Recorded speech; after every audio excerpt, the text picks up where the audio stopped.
Kung may binabala kayo, wag niyo nang gawin. Wag niyo nang gawin. Wag niyo nang subukan. No. Wag niyo nang obligado akong lumaban. Tore, obligado akong lumaban eh. No, yung mga ganun salita, hamon yun eh. Ngayon, ano lang eh, obligado akong lumaban, pagka ganyan ang banat ninyo, matatapos kayo. Sa totoo lang. Meron ako natanggap na report tungkol doon sa rally, doon sa EDSA Monument, ano? May merong ano kasi tindahan. Meron doon na nagre-recruit ng pumasok sa FGF. At nangangako na 1,000 pagkapapasok.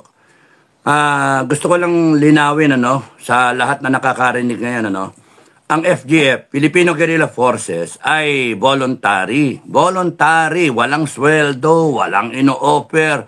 Pumasok ka, merong pangako sa iyo, wala. Voluntary ito. Nakaka-insulto sa mga FGF members na ngayon na sumali sila para sa yung simulain ng FGF, yung vision ng FGF, yung mabago yung Pilipinas, depensahan yung Pilipinas for God, country, and family. Voluntaryo to. Sariling oras, sariling kayod, sariling kontribusyon. Yung mga OFW nga natin kahit credit card na lang nga nila magpapadala pa ng ng abuloy ng tulong nila Kahit yung iba, piso-piso lang nag-iipon sila para makatulong. Voluntary ito. Ngayon, yung mga nakikita ninyo na may magbabalita dyan na humihingi na 1,000, sinisiraan ng FGF. Yun yung doon. Sinisiraan nila ang Filipino Guerrilla Forces kasi meron takot na takot sa Filipino Guerrilla Forces. Sino kaya yun? Sino yung takot na takot? May takot na takot Kasi pagka you go out of your way para mag-hire ng troll, ng mga magbayad ka ng mga vlogger at siraan mo na siraan yung hinayupak na Captain Dado na yan at yung si Metran na yan, siraan yung FGF. Meron takot na takot. Ngayon meron pang magbabayad ng 1,000 para sumali ka lang sa FGF. O kung pupunta ka sa rally, babayaran ka ng FGF na 1,000. Wala yan mga kababayan, hindi totoo yan. Voluntary ang FGF, kaya pagka may natsyempohan kayo, kahit sino man, kahit sino sa inyo, ang makatsyempo na nagre-recruit ng ganun 1,000, hulihin nyo, bugbugin nyo. Tapos, nyo, pablatter nyo sa polis. Hulihin nyo. At yung pinakamalapit na polis, i-report nyo siya. No? Hindi yan kasama ng FGF, nanggugulo yan. Tandaan nyo, pagka merong lumalapit sa inyo na nagpapabayad ng 1,000 o kaya whatever na kapalit na sinasabing FGF sila, hindi totoo yan. Kaya hulihin nyo yung tao, tapos nun dalhin nyo sa presinto. No, pagka nanlaban, abay, bahala na kayo pagka naglaban. Yung pagka nandyan ako, ilapit nyo sa akin. Ako mismo nga uupak dyan. Mga walang yan. Videohan at i-post sa Facebook. Videohan nyo habang, videohan nyo yung ginagawa niya. Videohan nyo habang karap yung mga polis. Kasi yung mga polis, wag kayo natatakot. Ilan lang ang mga masamang kamati sa polis. Wag kayo natatakot sa mga polis. Mababait yung mga kapulisan natin. Nakita ko kahapon sa Session Road.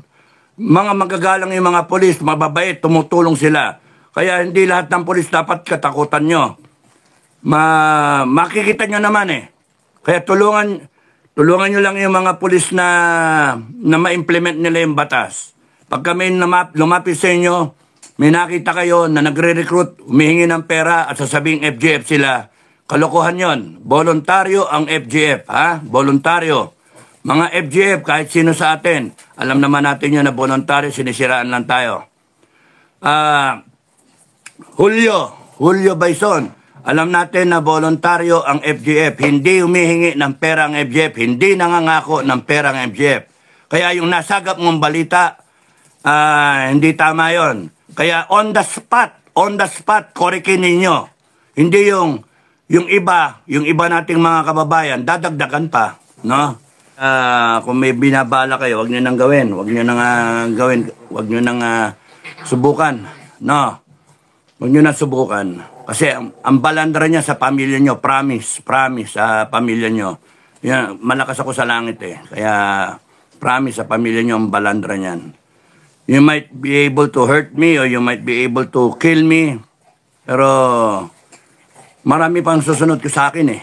Gigisingin nyo lang yung tao. Gigisingin nyo lang. Dadami lang kami. No.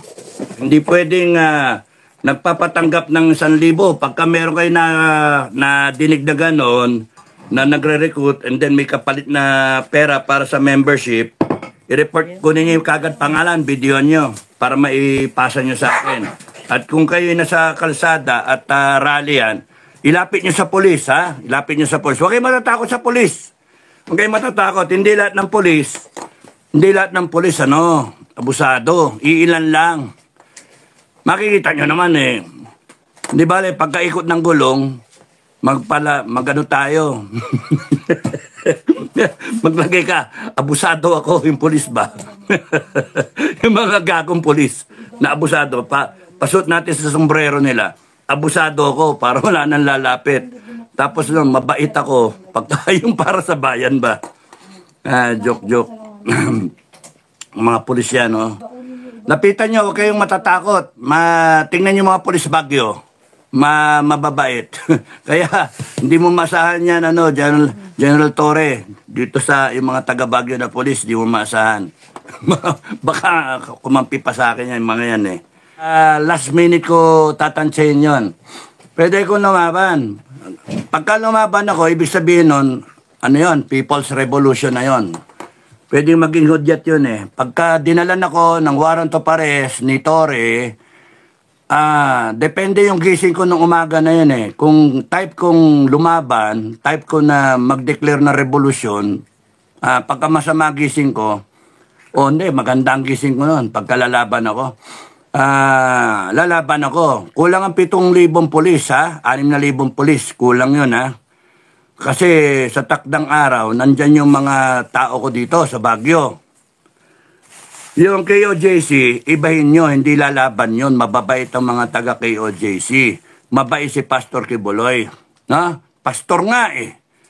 Pero ako, ranger ako. Alam nyo, obligado akong lumaban. Tore, obligado akong lumaban eh. Yung mga ganun salita, hamon yun eh. Ngayon, obligado akong lumaban, pagka ganyan ang banat ninyo, matatapos kayo. Sa totoo lang, gusto ko nga eh, ilabas nyo yung warrant of arrest at arestuhin nyo ako kasi yan na simula ng revolusyon. Obligado akong lumaban dahil sa ranger ako. Walang ranger ang susuko. Tandaan niyo yun, walang ranger na sumusuko.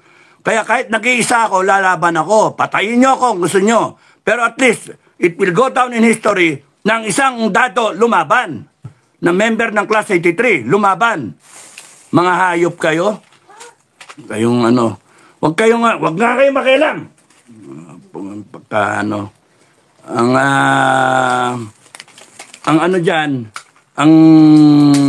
ang sa akin, depende sa gising ko. Pagka ang gising ko talagang palaban ako. Ngayon, kunyari by profession kasi, walang ranger na umaantras. Walang lumalabas walang sumusurrender na ranger. Walang sumusurrender na ranger. Okay? So, yun lang yun. Pwede kong unahan, depende sa advice ng lawyer ko. Punta na ako sa krami. Kasi kung kayo yung magsaserve ng warrant of arrest, ako mismo, pupunta sa krami. Para, kung gusto nyo kasi magkagulo,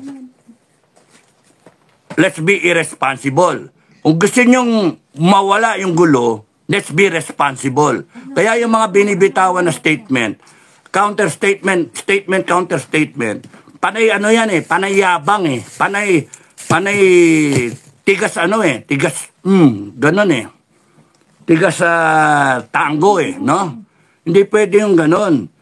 Pasikatan, hindi pwede ganon. Hindi ka na pwede mag-chief PNP. At pagka umikot ang gulong, lalong discharge ka from service eh. Yun ang mangyayari. Kasi yung taong bayan, ayaw yung ginagawa mo eh. Ultimo ka PNP mo, pinagsasabihan ka eh.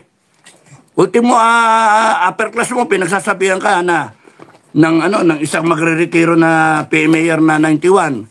Magsasabi, hindi tama yung ginagawa mo. Kaya kahit paano, may natitirang mababait, matitino sa PNP, no? Hindi lahat. Hindi kayo forever. Hindi kayo forever. Ang ano dyan, kahit kasuhan nyo ako, it will only add fire. Kasuhan nyo ng kasuhan yung mga tao, it will add fire. Dun sa boiling point na yung mga tao. Hindi pwedeng kayo yung mangibabaw, kayo yung gumagawa ng masama. Hindi kami. Kami nag-iingay dahil sa masama ang ginagawa nyo. Okay, sisirain yung umaga ko